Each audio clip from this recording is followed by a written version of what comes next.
The future for the royal couple is a life very different from their university romance. William and Kate are set to change the face of the British monarchy. Its very survival may depend on them. No other girlfriend but Kate was ever seen in public with William. It took a long time for him to be certain that Kate was the right one for him. Engaged after an 8-year courtship, the couple began their official duties before their wedding. William was sure that Kate was now ready to embrace her new life as his princess and a member of the Royal House of Windsor. It did take a bit of time for us to get to know each other, but we did become, very close friends from quite early on. The traumas of William's childhood helped to mould his character. Everything about William you can trace back to what happened to his parents. He lived through the bitter breakup of their marriage. He knows how much what happened to them destroyed their marriage. He's very concerned not to make the same mistakes. 4 years before their wedding, William split from Kate, but he soon returned. It wasn't only Kate he missed, it was also her happy home life in a quiet English village and her loving parents, Carol and Michael.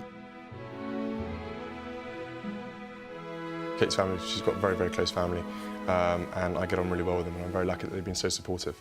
Mike and Carol have only been, really sort of loving and caring and really fun, and have been really welcoming towards me, so I felt really part of the family, and I hope Kate's felt the same with my family. She's been very loyal to him, very supportive, and for a kid from a broken home, which is after all what William is, he's always yearned towards the stable and towards the steady. And it's not just Kate that he is in love with, really, it's the family. He's definitely found a maternal bond with her, and I think provided that lasts and he feels cosseted and adored and he has that kind of wonderful connectedness with her, the marriage will be long, happy, faithful, all those things. Unlike other girls who have married future kings, Kate was just a commoner from humble beginnings. William will have to introduce her gently to the demands of royal life. I think William will be incredibly supportive of Kate and ensure that she's looked after. We've seen it already, they've very much set their own agenda. The Middleton family have made a remarkable rise to social prominence. Officially called Catherine, Kate Middleton has brought a modern, friendly touch to the royal family. She is now a princess and a future queen of Great Britain. As the Duchess of Cambridge, she is starting an amazing journey in life with the man she loves. We're hugely excited, and we're looking forward to spending the rest of the times, the rest of our lives together. This young couple will have to ensure that the monarchy stays popular and relevant in an era of continuing social change. For their first public event as a married couple, the Duke and Duchess of Cambridge were the guests of honour at the dazzling gala dinner for ARC, the children's charity. Wearing a shimmering pink dress, Kate was the main attraction amid the wealthy and famous, who raised over £17 million that night for disadvantaged children. It is in this spirit that my brother, Catherine, and I hope to use our philanthropy as a long-term catalyst for meaningful change. Just like William's mother Diana, they will help charitable causes. Charity is very important both to William and Kate. Obviously, William strongly resembles his mother and would want his wife to be a humanitarian too. The first affair of state attended by Kate after her wedding was the annual Trooping of the Colour ceremony. William took part wearing full military dress. Kate watched her husband riding in the parade. This is her new environment, surrounded by members of the royal family, all celebrating the Queen's official birthday in June. It was the Queen's big day, but inevitably all eyes were on the newlywed William, wearing his ceremonial bearskin and uniform, and on Kate. It was the first time she had stood on the palace balcony since her wedding. She will have to join the royal family for events like this for the rest of her life. William is a modern prince. He does not enjoy unnecessary protocol, but accepts that traditional displays like this are part of the royal world. 2 months before their wedding, William and Kate's first public engagement together was in Anglesey, the Welsh island where they have made a home. Royal National Lifeboat Institution asked them to launch a new lifeboat. A newspaper front page summed up the occasion.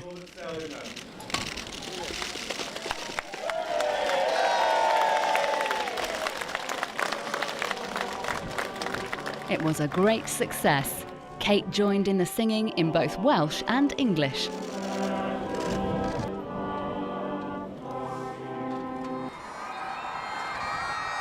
In February, the couple returned to St Andrews University, where their love story began.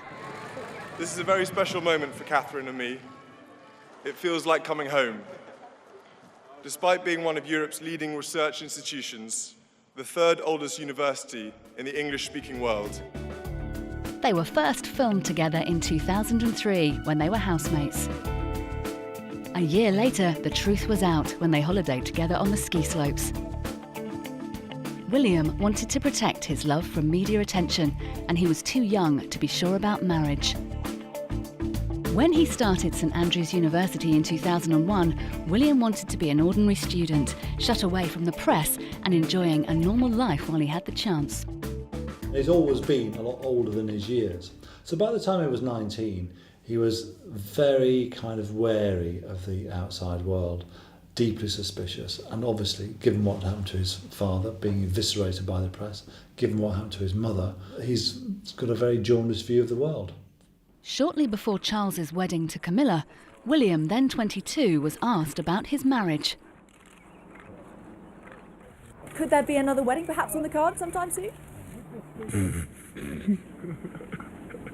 No, I don't think so. After university, Kate was still waiting for William's commitment. They needed to decide where they were going to go from here.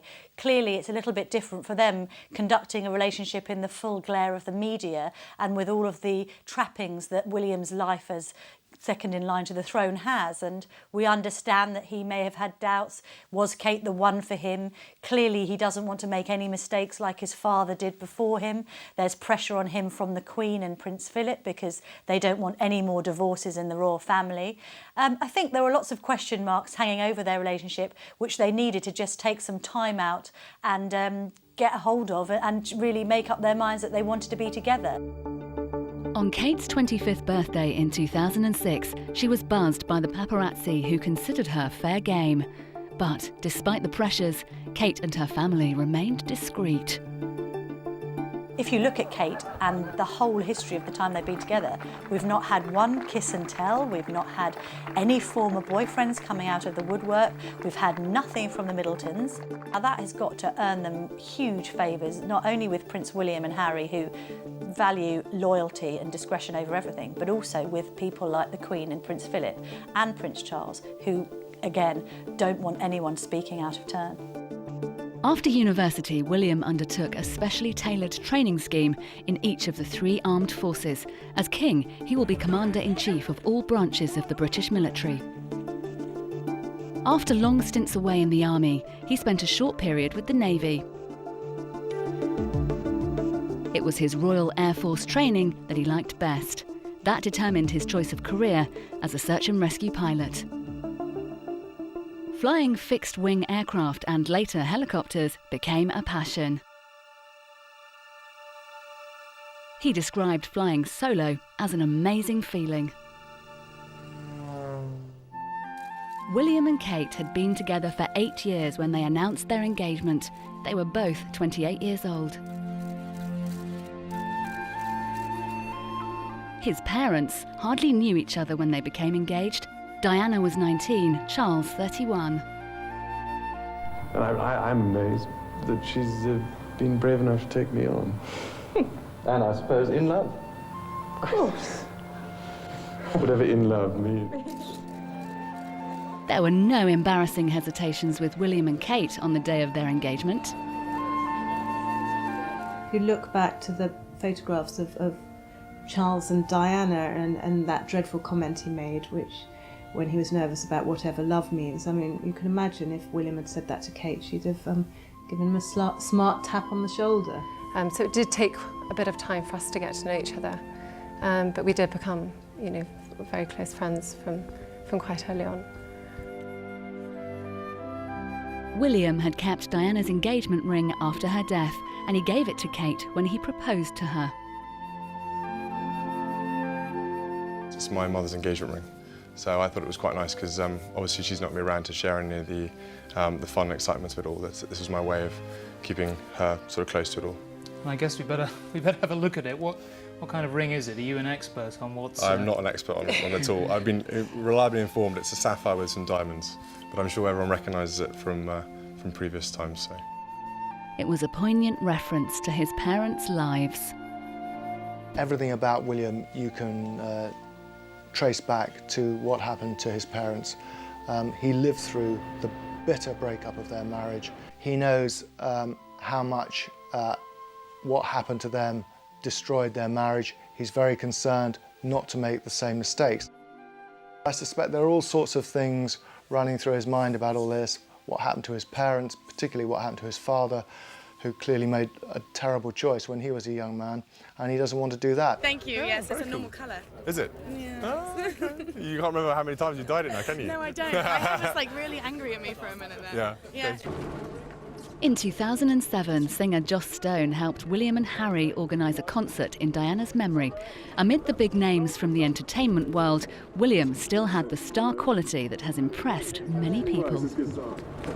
I remember seeing him at St Mary's Hospital. He returned to the birthing unit where he was born, and nurses were literally swooning in the corridors because he was around. He has got that X factor, but whether he's comfortable with that is another matter, and I don't think we'll see him doing the kind of performing, perhaps, that his mother was famous for. Sorry to keep you all waiting. I'll try and keep on time next time, it'll be better.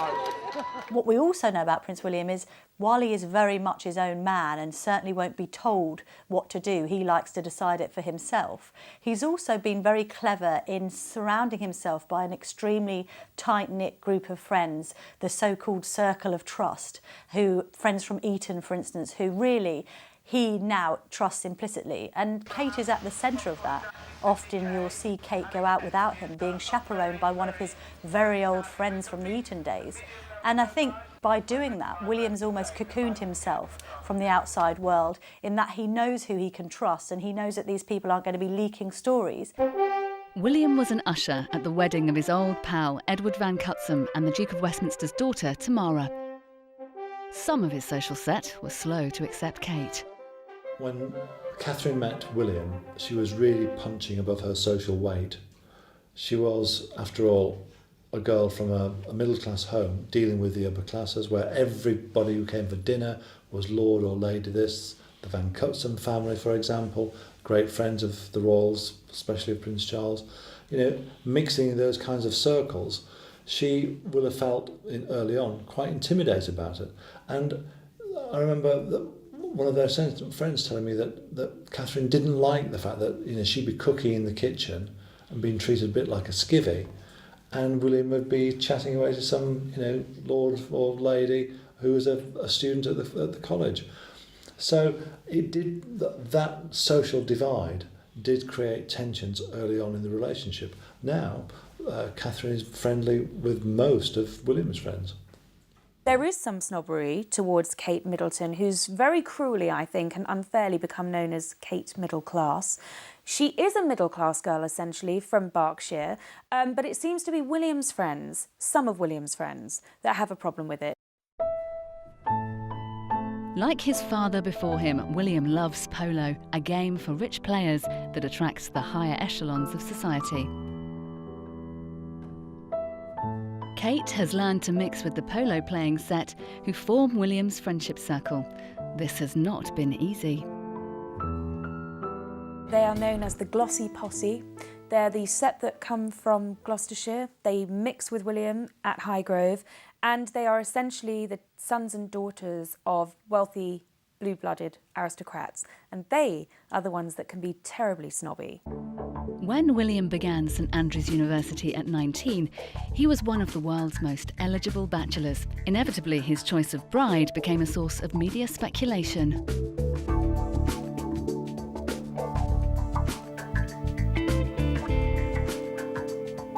Kate was just one of a number of girls linked with him. Before her, the student prince had an adorning circle of rich and well-connected admirers. But which one would become his princess? The guessing game continued for years. Among early suitors and possible contenders was his childhood friend Jecka Craig. The palace even denied reports of romance. Just before he dated Kate, he had a 6-week fling with fellow student Carly Massey Birch. And Catherine will have seen him with all these very pretty girls, you know, Carly Massey Birch, who's still a friend, Olivia Hunt, other girls, who are all, you know, fabulous looking socialites and so on. But she has triumphed over all of them. So she will be able to take a degree of comfort from that. And, quite frankly, you know, she's a very good-looking girl herself. When William and Kate separated for a while, the split was blamed on his army life, but that was only part of the story. He just wasn't ready to make Kate his bride when he had years of military training ahead. I think Kate pushed him into a corner. I think she wanted some more commitment. William was very hard at work at the military, very busy. He had exams, training. He was very involved with his military commitments. And I think at the same time, it had been increasingly difficult for them to spend time together. William would spend Monday to Fridays at the barracks in Bovington, so his time was completely taken up with military commitments. And at the weekends, he ended up staying up with his new friends, his new army pals. He didn't want to come back down to London every weekend. It's pretty simple, really. Prince William thought he could do better. Thought the grass was greener on the other side. I mean, and as a prince, you walk into a room and you get used to the fact that every single woman in the room is looking at you and thinking, I fancy my chances there. And Catherine, she wanted more commitment from him. He wouldn't give it. They split up. She did what girls who've been jilted for centuries have done. She put on a brave face, went out and had fun, and seemed like she didn't have a care in the world. She put on something that was short, high and tight, looked great, and he was there watching the newspapers and thinking, I don't want somebody having a roll in the hay with my girl. I'd better get back with her. After a brief spell apart, William realised what he had lost and that he might never find anyone as good as Kate. He was soon on his motorbike, romancing Kate again at her home in the village of Bucklebury. It wasn't only Kate he missed, it was also her happy, comfortable home life. The self-made Middletons became the role models for his future. The family joined Kate when William finished his army training at Sandhurst Military Academy, with the traditional ceremony watched by the Queen. Their presence was taken as a sign that Kate had become the official girlfriend of the prince, and her very ordinary family were important to him. Her mother Carol was an air hostess, her father Michael a flight dispatcher, before they started a party goods business that made them millionaires, enabling them to send their children to expensive schools. Some of William's snootier friends poked fun at Kate's mother because of her working class roots, but he's been very loyal to the family. The Middletons will share in the upbringing of William and Kate's children, the next generation in line to the throne. I think William is incredibly close to Kate's family. He spends a lot of time with them and he's very fond of them. He is attracted to the stable upbringing and background she's had, and I'm sure that he and Kate will want to replicate her childhood for their own children.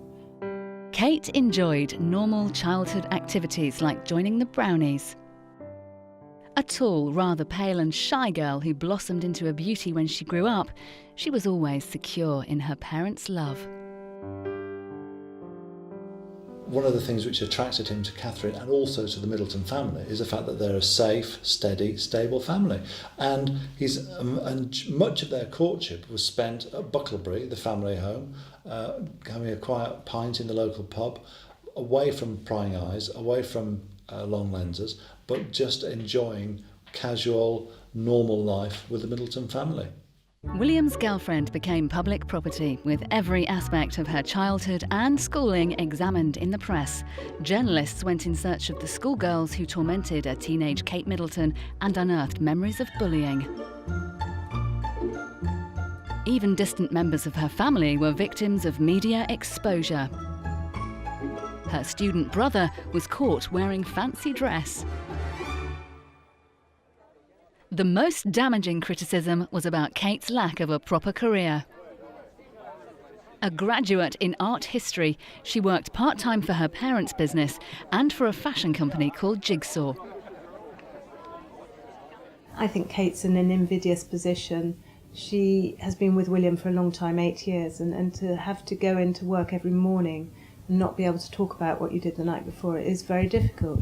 She's had to trust people, and she's worked with her family. Saying that, many people in this country work for the family business. It's not that unusual, of all backgrounds, and she's been working quietly behind the scenes and helping them earn a living. In 2008, William and his fellow RAF cadets were presented with their wings by Prince Charles. Waiting inside was Kate, sitting next to Diana's sister, Lady Sarah McCorkadale. As William stepped up to receive his award from his proud father, Kate was watching. Note how William turns to see Kate's reaction before leaving the platform, and how Kate noticed his attention.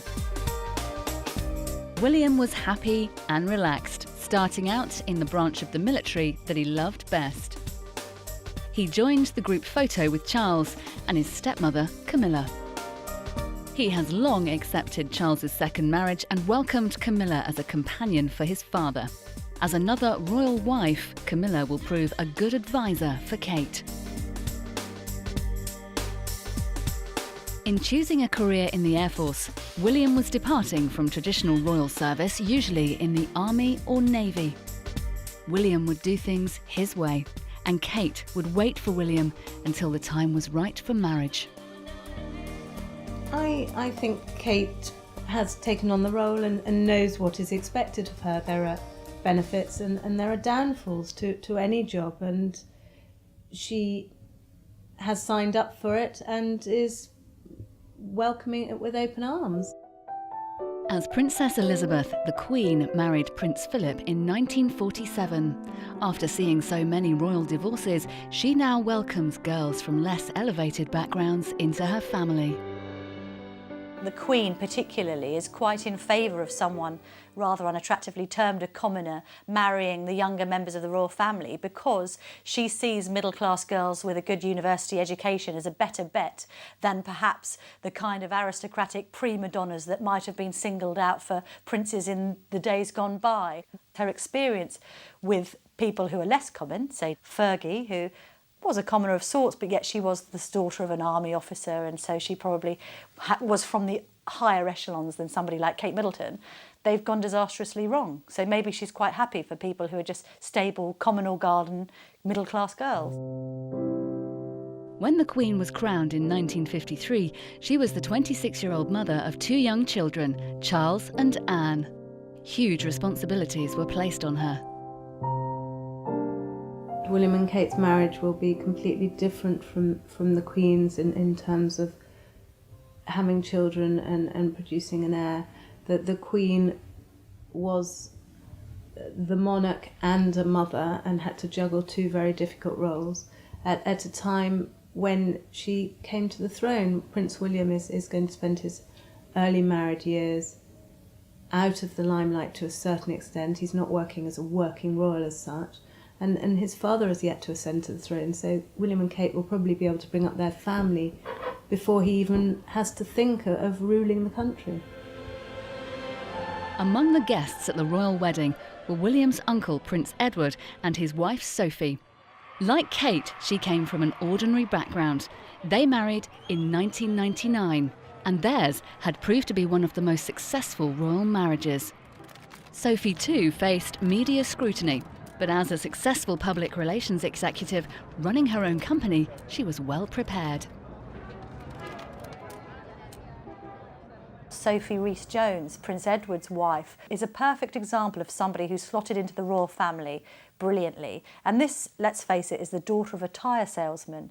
But because she's very level-headed and she's very together and she's led a so-called normal life, she's fitted in perfectly, and now she's extremely close to the Queen.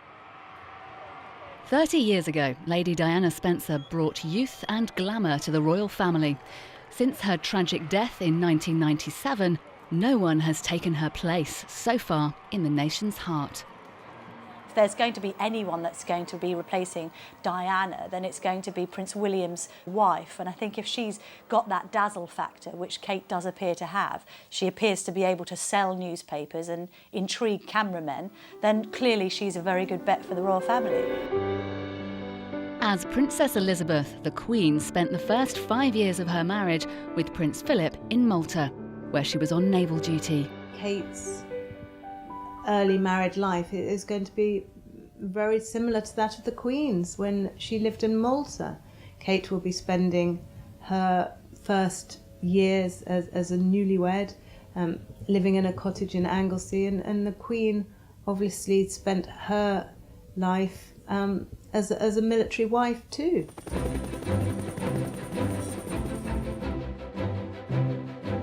Flight Lieutenant William Wales, as he's known in the Royal Air Force, pilots Sea King helicopters, sometimes flying over the mountains of North Wales in treacherous weather.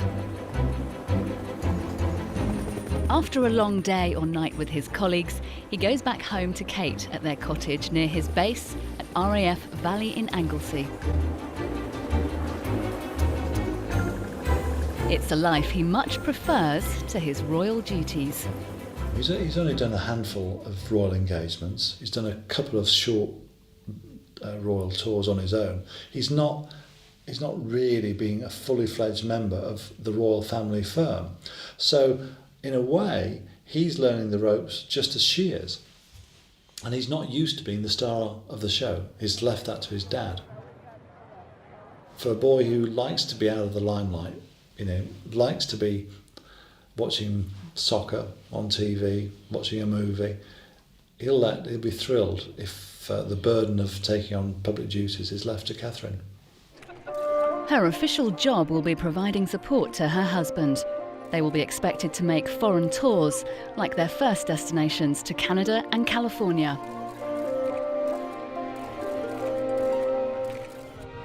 At home in North Wales, she's a real housewife of Anglesey, shopping and cooking for her husband and running their cottage without full-time staff. She's an organised girl. She's always been that way. She's the kind of girl who enjoys things like sewing and knitting, and she was taught to do that by her grandmother. And I always find it interesting that the sewing that was so beautiful on the wedding dress, again, that's an influence of Catherine's.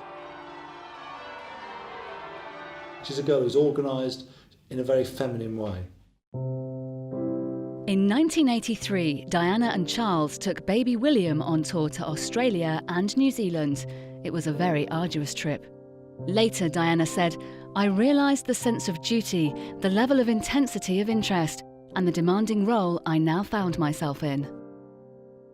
She was frazzled, poor kid. I mean, I remember meeting her for the first time in Australia in 1983, April. She was suntanned, she was red, she was hot, she was bothered, she was nervous. She started that tour as a very nervy colt, shall we say, and she emerged at the end of it after 6 weeks of being on the road, a seasoned royal performer. And I think that with Catherine, you're going to see the same things. But Kate has had a longer time to prepare than Diana. She was well groomed by the time she began royal duties. In Belfast on Shrove Tuesday, as William's fiancée, she happily entered into the spirit of pancake tossing. She may fare much better than Diana. I hope that she didn't cope with it like Diana, because for the first few years, Diana just was overwhelmed. She was pregnant inside the royal family within 3 months. She was suffering from an eating disorder, bulimia nervosa. She was very suspicious of Prince Charles's relationship with Camilla Parker Bowles. On top of that, she was decorating a new house, and that's something else that Catherine's got to think about. In 1969, 20-year-old Charles was invested as Prince of Wales. William might also become a Prince of Wales one day. When Charles accedes to the throne, William automatically becomes Duke of Cornwall, benefiting from the duchy's rich estates and revenues. The duchy's income is over £17 million a year. William comes from an extremely wealthy family, with palatial private homes like Balmoral in Scotland, Sandringham in Norfolk. Charles's country home is Highgrove in Gloucestershire. One day, all this will be William's. Then there's Clarence House, where William and Kate lived for a while. Now the couple are moving into an apartment in Kensington Palace, very near to Diana's old home, with its memories of where William and Harry grew up. William is a countryman at heart. Like the rest of the royal family, he enjoys country pursuits such as hunting. Can he and Kate, with her ordinary background, really be compatible? Their charts are sort of mirror image of each other, which means that they really come from the same place. They view the world in the same way, through the same lens. So there's a tremendous amount of sharing and caring and connection, and all those kind of really, really good things make a marriage work. On Royal Wedding Day, television cameras recorded the royal guests arriving at Westminster Abbey. Then came Tara Palmer-Tompkinson, a reformed drug addict. Her stunning wedding outfit was deployed to divert attention from her new nose treatment, undertaken to combat the ravages of her cocaine abuse in the past.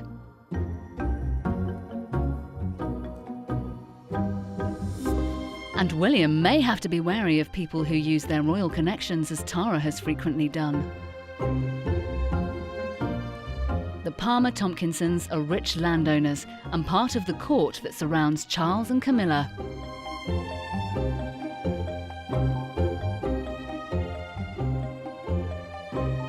Tara's proximity to Charles and his sons has raised concern in the past. William will have to choose his own court carefully. His social circle should reflect a wider Britain than his father's does. Prince William's polo playing sets still form the nucleus of his sporting circle. He still enjoys the company of an exotic set of the very rich and privileged. Charles also played polo as a young man. He met Camilla at a polo match in the early 1970s. She became his secret married mistress, the third person in his marriage to Diana.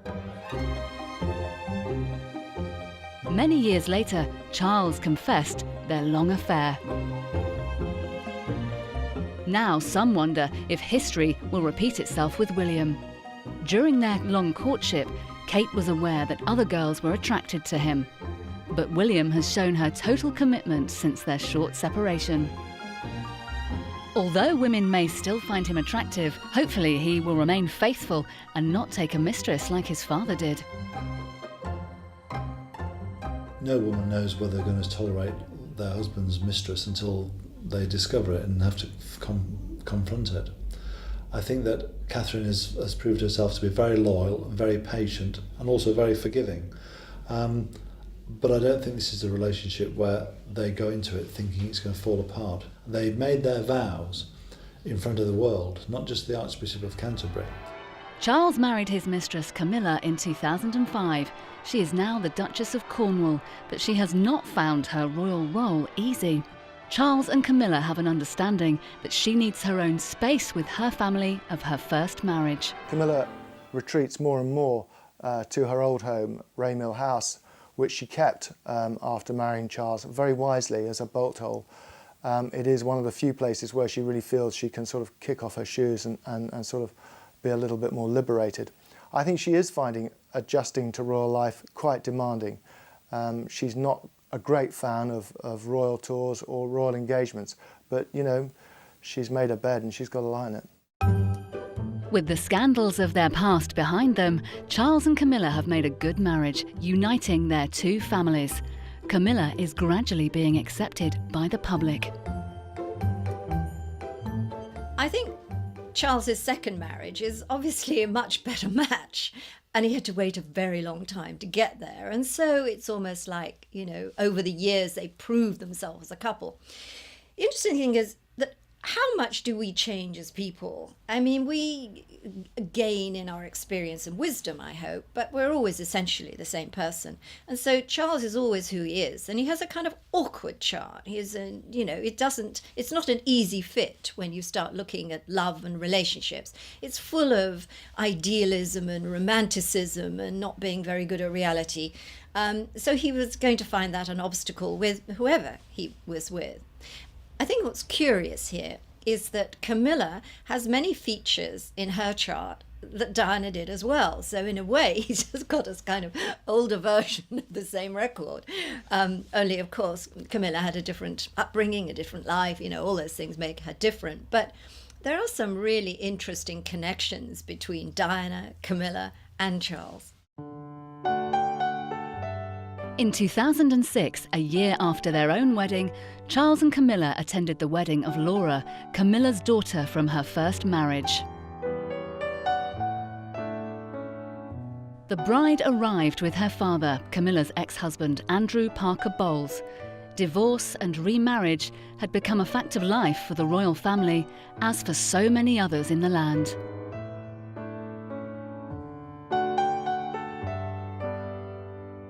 Laura, who married Harry Lopez, is now William and Harry's stepsister. Her brother Tom is their stepbrother.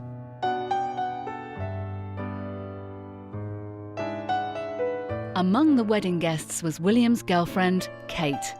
She was clearly at ease with Camilla's relatives. For the first time, Kate looked like the princess she would become. The press stepped up their speculation on her marriage to William. William's younger cousins, Beatrice and Eugenie, were at the royal wedding with their father, Prince Andrew. Their mother, Sarah Ferguson, was banned because of her numerous scandals. As the Duke and Duchess of York, they had also married at Westminster Abbey, but the couple separated and divorced. Their girls were close to William and Harry in childhood, sharing holidays in both sun and snow. Improving, you see, very good.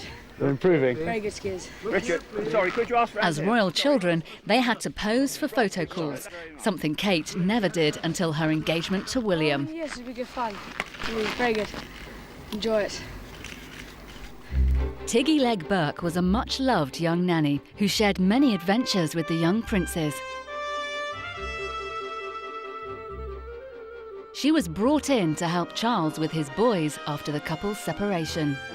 But Diana was jealous of the influence she had over her sons. Daredevil Harry flourished under her guidance, and her kindness helped him to deal with the loss of his mother when he was only 12. A year after Diana's death, William and Harry arrived in Canada for a brief visit with their father. Teenage girls treated the boys like rock stars. William was overwhelmed by it, but Harry lapped it up. Harry became a career soldier, serving on the front line in Afghanistan as a forward air controller with his regiment, the Blues and Royals. He is determined to return there later this year. His on-off girlfriend, the South African Chelsea Davy, has had to cope with his passion for polo and his long absences on army duty. Their torrid romance has lasted several years. Oh, it's a real love match. I mean, there's no doubt about it. There's great passion between the two of them when they're together. The tension is visible, there's electricity, there's sparks flying everywhere. You can tell they have a very volatile relationship, tremendous shouting matches, screaming rows, but then they get back together again. I would say that of all the royal romances currently going on, theirs was the real true thing. It's a real deal. And I suspect, unless something catastrophic happens, they will marry, but it'll be a very tempestuous marriage. Astrologically, they're a perfect match. They're like a match like Catherine and William.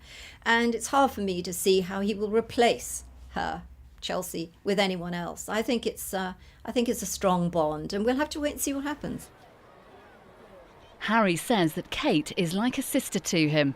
He spoke about her before a charity trek in Norway. He's gonna, at the end of the day, he's gonna walk down that aisle with his wife. So that's fantastic. With Kate married into the House of Windsor, media speculation has shifted to her younger sister, Pippa. Also dark-haired and attractive, Pippa is now Britain's most eligible girl and is tipped to marry a man with a stately home.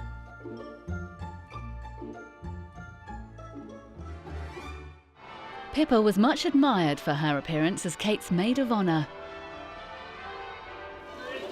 Shortly before her sister's marriage, she attended the wedding of the Duke of Northumberland's daughter at Alnwick Castle, the setting for Hogwarts in the Harry Potter films. Pippa is an old friend of the bride's brother. The media have tried to matchmake Harry with Pippa. A union of the princes and the sisters would be an extraordinary double match. Chelsea Davy also attended the Northumberland wedding. This group of wealthy friends move in the same social circles as William and Kate, but can they connect well with ordinary people too?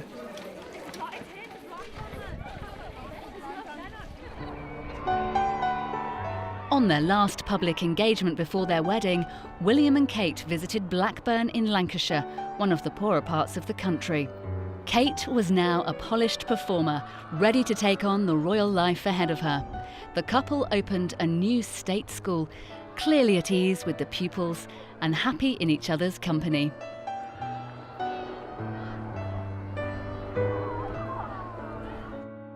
Kate is now finding married life all she hoped it would be. When Pippa arrived at Westminster Abbey, she was in charge of the bridal party, which included the 8-year-old Tom, son of Tiggy Leg Burke, William's former nanny. Tom is the blonde boy behind the bridesmaids. The great and the good, the famous and the unknown, politicians and potentates, friends and relatives, all assembled for the wedding of the century.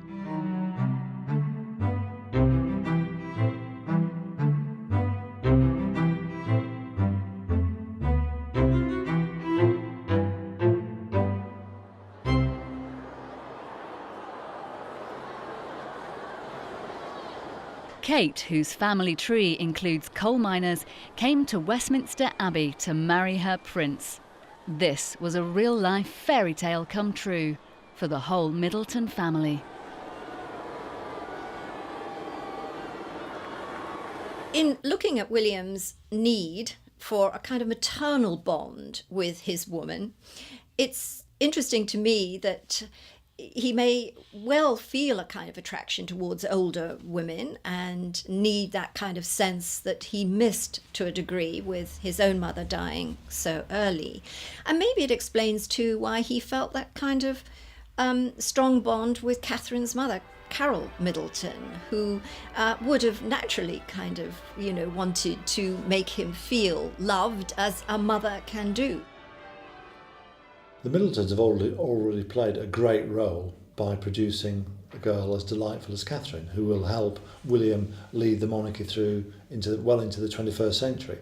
But they've also shown their mettle during the royal wedding. I mean, Pippa looked fabulous, James read very well, Michael and Carol really were the doting, loving parents, and they added to the spectacle, added to the sense of the family. So, if the royal wedding was the renewal of the vows between the monarchy and the nation, the Middletons played a very significant part in that. When the Queen came to see her grandson marry, she must have recalled the wedding of Charles and Diana 30 years before. Unlike Kate, Diana was the daughter of an earl with a stately home and proud ancestral lineage. People wonder what she would have made of her son's choice of bride. I think Diana would be rather jealous, actually, of the fact that Catherine has already got a very finished fashion sense, that she's very much in control, very capable, with a great eye for detail. Diana always wanted a daughter, always wanted to mentor a daughter through the labyrinthine world of the royal family. She'd have enjoyed teaching Catherine the ropes, but there'd have been a twinge of jealousy that she was passing on the fashion baton from one generation to the next. William's commitment and love of Kate evokes the unconditional love that Diana gave William. Kate wears Diana's ring. She will live in her old palace, and she will devote her life to Diana's son. Could having a couple so popular, in line to the throne, have consequences for Charles and Camilla?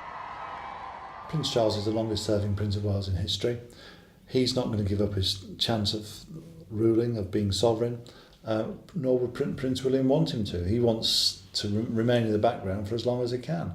But sadly, the opinion polls have been against Prince Charles for the last 20 years. For 20 years, the British public have wanted William over Charles to be king. And if, quite frankly, if the House of Windsor was a popularity contest, William would win it hands down. The world of William and Kate is closer to that of their subjects than any other members of the British royal family. They are the great hope for its survival. Added to that, rumours have been around for a long time that some people do not see Charles becoming king. Many years ago, I was looking at Prince Charles's chart, and I felt he might not make it as king. And I remember at the time it was very shocking, and people were sort of very, concerned about how could you see that in a horoscope. Well, nothing's changed in my mind. I'm still not sure he'll be king. Now, there may be many reasons for this. It may be that the Queen goes on for many, many years. She has a long life ahead of her, like her mother. So by the time, there is the succession due, Charles could be even in his mid-80s, and he might not make it that long. So there are all sorts of reasons why we might not see a King Charles and why we might see a King William next. And I think we have to wait and see how things pan out in the fullness of time. But I think we've got a while to wait. William and Kate are the golden couple of the House of Windsor. Their wedding has won the hearts of the British public. What will their future hold? I think when you see William and Catherine together being married, the very next thing, it's like when a couple get married, when are they going to have a baby? But with William and Catherine, it's really, what kind of king and queen are they going to make? It's the interest of, how they will be in the years to come, presiding over a Britain that may go through all sorts of sea changes.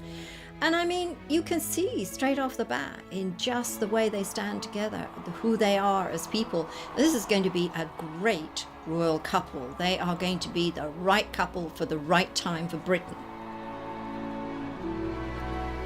William and Kate's wedding has heralded a new and exciting era in the history of the British royal family. Maybe the best is yet to come.